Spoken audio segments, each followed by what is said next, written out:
Hey guys, welcome to day 11 of Bhagavad Gita series. మనం ఈ వీడియోలో గీతాసారం అధ్యాయం నుంచి 5-6 శ్లోకాస్ చెప్పుకుందాము.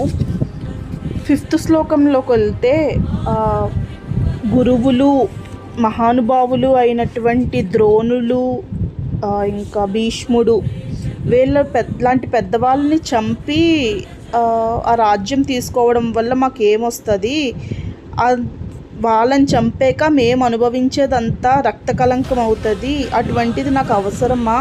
దీనికన్నా నేను భిక్షం ఎత్తుకొని జీవించడం మంచిది కదా అని అర్జునుడు ఫీల్ అవుతున్నట్టుగా మనకు ఎక్స్ప్లెయిన్ చేశారు. కేవలం అంతే దుర్యోధనుడు ఇచ్చిన ఆర్థిక సహాయం వల్లే ద్రోణుడు, భీష్ముడు కూడా వారి పక్షాన ఉన్నారు. వాళ్ళ పక్షాన ఉన్నా కూడా వాళ్ళు పెద్దలే కదా, మాకు కూడా గురువులు తాతలే కదా. సో వాళ్ళని వధించి వాళ్ళ తర్వాత వచ్చే రాజ్యం అనుభవించడం మాకు రక్త కళంకం అవుతుంది అని చెప్పేసి కన్ఫ్యూజన్లో ఉన్నాడు అర్జునుడు. అండ్ 6th శ్లోకంలోకి వెళ్తే వారిని జయించడమా లేక వారిచే జయింపబడమా అనే కన్ఫ్యూజన్లో ఉన్నాడు. ధృతరాష్ట్రుని పుత్రుల్ని వధిస్తే ఇంకా వాళ్ళు జీవించడం అతి కష్టం.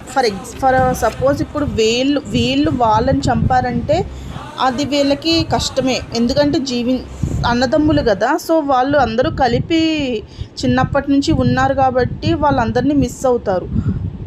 ఒకవేళ వీరు వాళ్ళని అంటే దుర్యోధనుడు వీళ్ళని మీద విన్ అయితే అప్పుడు వీళ్ళు భిక్షాటన చెయ్యాలి.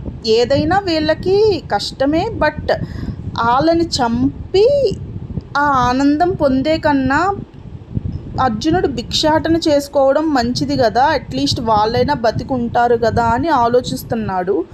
సో ఆ కన్ఫ్యూజన్ అనేది ఇప్పుడు కృష్ణుడు ఎలాగా ఆయనకి వదలగడతాడు, ఆయనలో ఎలాగా క్షత్రియుడు అన్న భావన, యుద్ధం చెయ్యాలి కంపల్సరీ అనేది ఎలా తీసుకొస్తాడో ముందు మనకు చెప్తారు. ఇంకా అంతే ఈ వీడియో.